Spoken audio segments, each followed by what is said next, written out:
Република Северна Македонија беше повторно дел од глобалната недела на предприемништвото, која се одржа од 14 до 20 ноември 2022 година. На оваа тема утрово разговарам со Игор Мачов, коосновач и председател на Стартап Македонија. Игор, добро утро и добре ни дојде. Добро утро. Имавте напорна недела со агенда и со активности. Веднаш по гостување во патуваш и во Албанија. Тоа значи дека навистина нешто се случува на тема предприемништво и на тема настани поврзани со. Ајде прво околу глобалната недела на предприемништво, вклучени околу 200 земји ширум светот.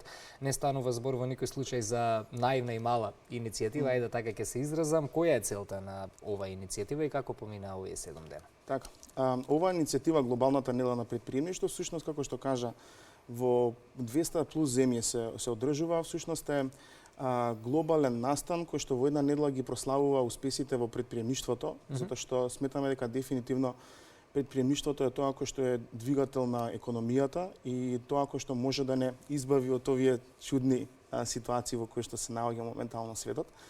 Македонија прославува веќе уште од почетоците. Значи 15-та година оваа иницијатива јубилејно се случува каде што глобалната мрежа за предприемништво со своите партнери ги прославува со различен тип на настани во Македонија.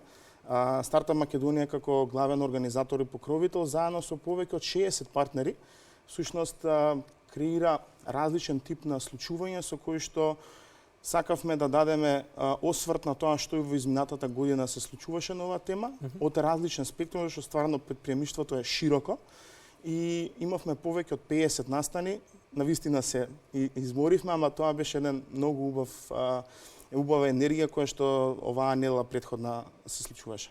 Така, за каков тип на настани и активности зборуваме? Што се случуваше овие денови? Како што кажав, доста е широк спектрумот. Да издвоиме неколку. Да, во глобалната недела на предприемништво имаме неколку фокус теми кои што ги обработуваме.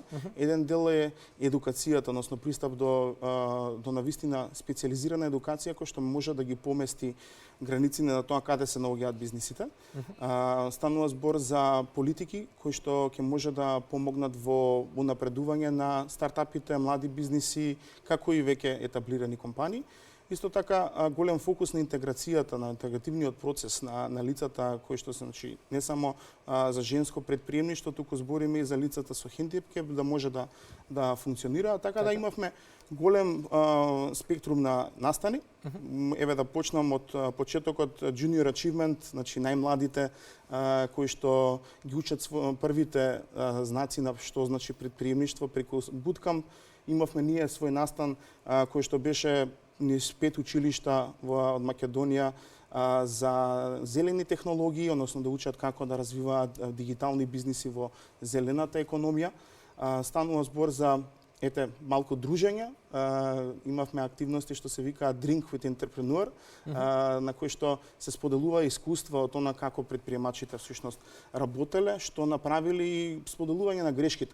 Зашто не е само да се даде фокус на успесите, туку треба да научиме да ги гледаме грешките како чекор до следниот успех и тоа сакаме да промениме малце мајндсетот во земја околу тоа како успехот, односно неуспехот се восприема.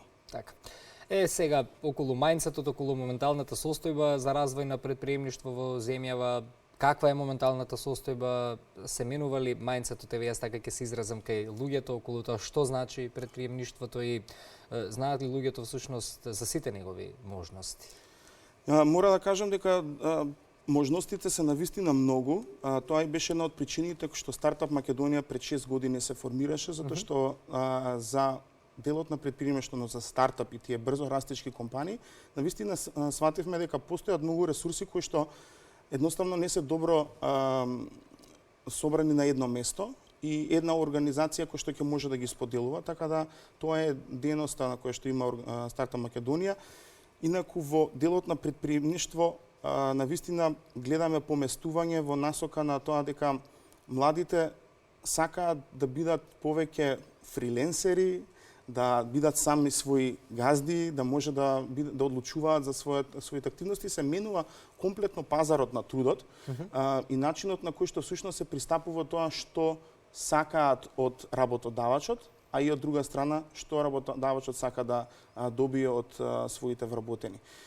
Тука многу посветивме во делот на skills, односно развој на вештини, кои што треба да ги имаат вработените за да додадат вредност во компаниите во кои што работат. Така? И гледаме дека ако не си направиме ние чекор напред, нема никој да направи. Чекањето само на државата да направи промена за да успееме е навистина некоја стара клаузула. Она кое што ние го правиме со младите превземање на нештото во наши раце и креирање на бизниси кои што навистина ќе подигнат нивото на економијата во Македонија. После ковидот се добива некаков впечаток дека светот позади себе ја остава на индустријска ера, влегува во нова дигитална ера. Се чувствува ли тоа во претприемништвото? Апсолутно. Значи, во ковидот имавме еден многу интересен факт во кој што се промени начинот на гледање на тој remote work, односно работење од далечина, вработување на лица од странство. Се стана едно глобално село. Може луѓето едноставно да работат од Македонија и тоа од некоја рурална средина да бидат вработени во компанија во Германија, Америка и слично, што направи некоја дисторзија на тоа што значи работење, иако тоа е, речеме, некоја привилегија на IT сцената, која што дозволува работење од далечина, но сепак видовме огромен раст на оние компании кои што ја прифатија дигиталната трансформација, прифатија дека треба да направат промена и всушност овие млади компании се здружија заедно за да одат напред. Веќе и ако некоја компанија дигитално не се трансформира, чинам дека не е прашање на месеци, на години, туку денови се губат, минути се губат, бидејќи перцепцијата е кога човек бара нешто, сака да си купи, ако некој нема нели социјални медиуми, ајде за тоа ќе се изразам, се чувствува, се губи довербата во тој предприемач, ако се согласи со мене. Значи, таква е перцепцијата. Изменето сега е поради социјалните медиуми, начинот на кој што тој social credit, односно репутацијата ја градиме, промената не е веќе да се пушти PR соопштение и да се очекува дека сите ќе дознаат, треба многу повеќе да се работи на личниот брендинг, на сите оние кои што се во компанијата се сушно амбасадори на компанијата и таквиот пристап се обидуваме да го пренесеме и затоа и оваа во рамки на неделата имавме и прогласување на стартап на месецот со кој што оддаваме едно признание на оние кои што навистина постигнале повеќе од другите. И за крај на кои други активности се фокусира следниот период Стартап Македонија? Имаме доста активности од имплементирање на акселерацијски програми, подршка на сите партнери кои што се во екосистемот. Веќе следната недела имаме финтек хакатон, работиме во делот на подршка на компании за пристап до финансии, за да може да дојде што е можно понапред. И секако собирање на сите ресурси, ставање на едно место, може да не посета на нашата веб страница, оние кои што имаат стартап да го регистрираат, за да дознаат што се постои во екосистемот.